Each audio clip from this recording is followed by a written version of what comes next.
Hello and welcome back, adventurers. Sit back, get comfy, and let me finish our exploration of Souragne with its best and worst sides. Port d'Allure is Souragne's largest town, located inside the Allure Bay.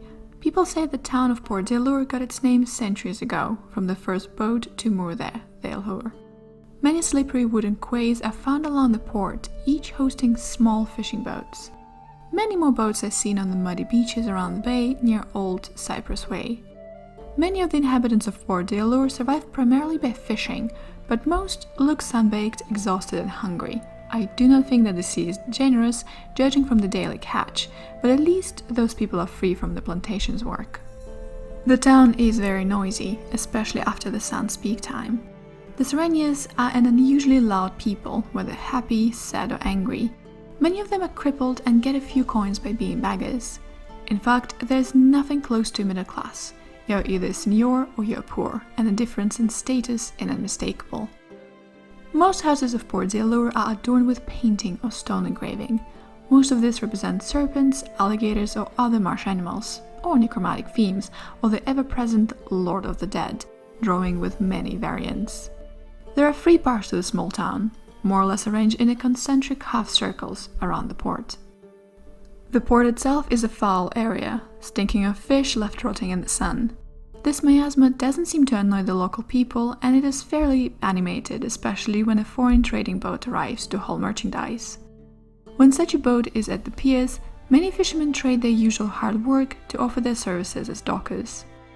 To hide merchandise from thieves, the bayfront is mainly comprised of stone or brick warehouses, rented or owned by the seigneurs for their trade with other domains. Each seigneur is responsible for the security of the merchandise, and the most valuable trade goods are watched by hired guards. East of the city is a slum called Past the Port. This is a dangerous place. Most people here carry a weapon, even if only passing through. Watch your pockets and don't go alone at night, especially if you look like you have heavy coin purse. Fights and other violence are frequent after nightfall. The cheap houses here are made of bricks with a mix of mud and marshes moss for mortar. Streets of Past the Port are narrow, filled with refuse and very dusty, or, if rain recently fell, unpleasantly muddy. Many establishments provide prostitution, gambling and cheap alcohol, and often all 3. Many of the bars and gambling houses do not even have a name. Cockfights are the most frequent gambling events, and in this neighborhood everything has a price, even human life. Le Coq Noir is the largest gambling house in the area.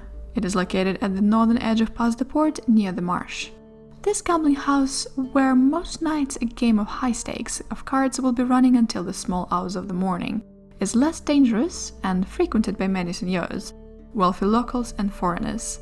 This hotel is in fact the highest end of the Port of d'Allure, gambling rooms and closed house.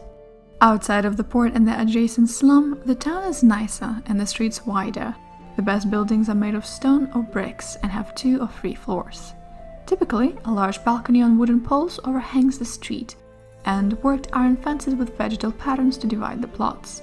While Souragne's history speaks of glory and riches, I think most of the buildings only show a pale reflection of what the town probably looked like in those better days. 3 notorious landmarks are found in this neighborhood: a dance hall, where many Souragnes come to dance and drink, the militia barracks, and the market square called La Marche. I have to say, the ambience of the dance hall is contagious, and even I was tempted to try the local dances. The market, or La Marche, is simply an open square in the town with an even stone flagging where people sell their goods, most of the time on a simple canvas on the floor. It is flanked by permanent little storefronts. Ready-to-eat food cooked on the street is also found in this market. Much can be found cheaply, and Souragnes do not eat sweets at a meal. It is not to their taste, and most cannot really afford it. A dry well occupies the center of the square. It has a sculpture of fishes led by an alluring half-woman, half-fish creature. I've been told this well has been dry for a very long time. And to be fair, it is an oddity, as every other well in the land has become polluted before it has a chance to run dry. For foreigners, the most interesting feature of the La Marche is the medicine counters, often located in the permanent shops around the square. Most are, at first glance, cheap charlatans, promising surprising feats with their medicinal paraphernalia. But if you ask around, several of the stern-looking old men and women selling their goods here are known to be benevolent Woodens. Their shops are full of blown glasses of all shapes and colors, containing dull or colorful liquids, and certain have plants or animal species inside it. Souragnes take great care of their dead relatives and mourn them for days. This mourning is anything but sad. Friends and family gather for this period. Food and alcohol are served by the family of the dead person. Stories about the dead are told, often wildly exaggerated, and the favorite games of the deceased are played.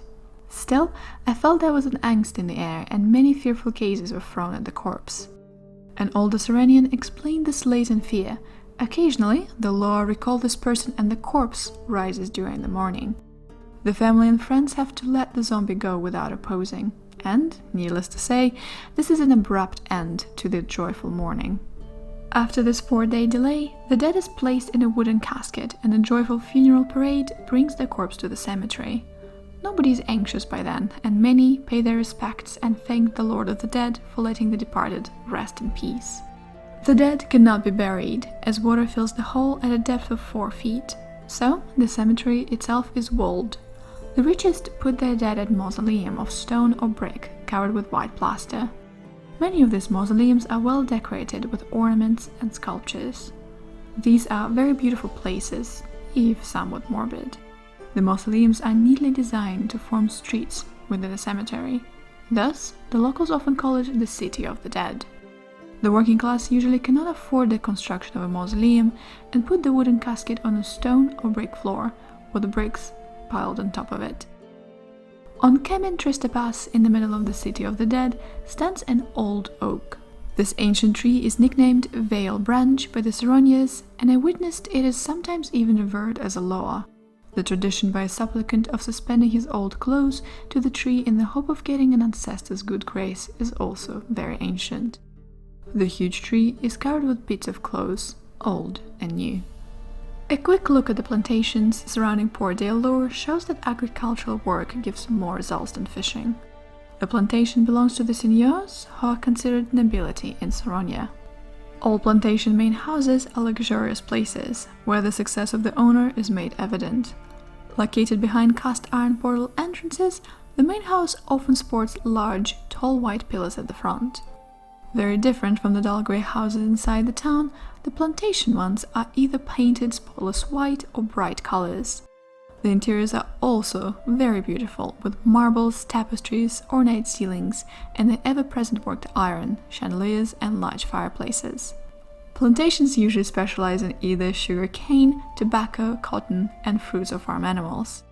The exportable surplus is sold in part of the market in Port d'Allure, but mainly to other lands merchants. Some plantation owners have recently capitalized on a new trend, a dark tea-like beverage called café. There are about 20 plantations in Souragne, half of them located around or near Port d'Allure, and most of them are very successful, making their owner wealthy. One such plantation actually sprang a community around it. According to the local legend, the Seigneur Pierre de Tarascon founded this village 2 centuries ago.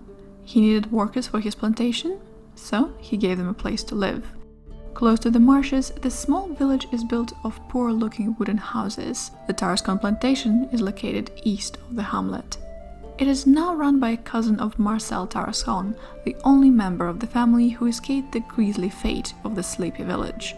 The hamlet of Marais de Tarascon is a quiet town, where during the afternoon an onlooker might feel this place is abandoned or forgotten. While empty during the day, I found it lively by the end of the afternoon.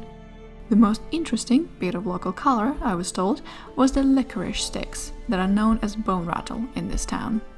In the past, Marais de Tarascon was some of the richest farmland and important plantations on the land. However, the last centuries have eroded the wealth and status of the inhabitants, and many avoid this locale as cursed. The famous event of 2 decades ago are just one of the many problems that have plagued the village, and it does not seem like the Lady Luck is helping them anytime soon. Thank you so much for your time, patient listeners. Colorful Souragne is definitely a place worth visiting, but maybe, just maybe, do not stay for too long. But for now, and always, be careful while crossing the mists.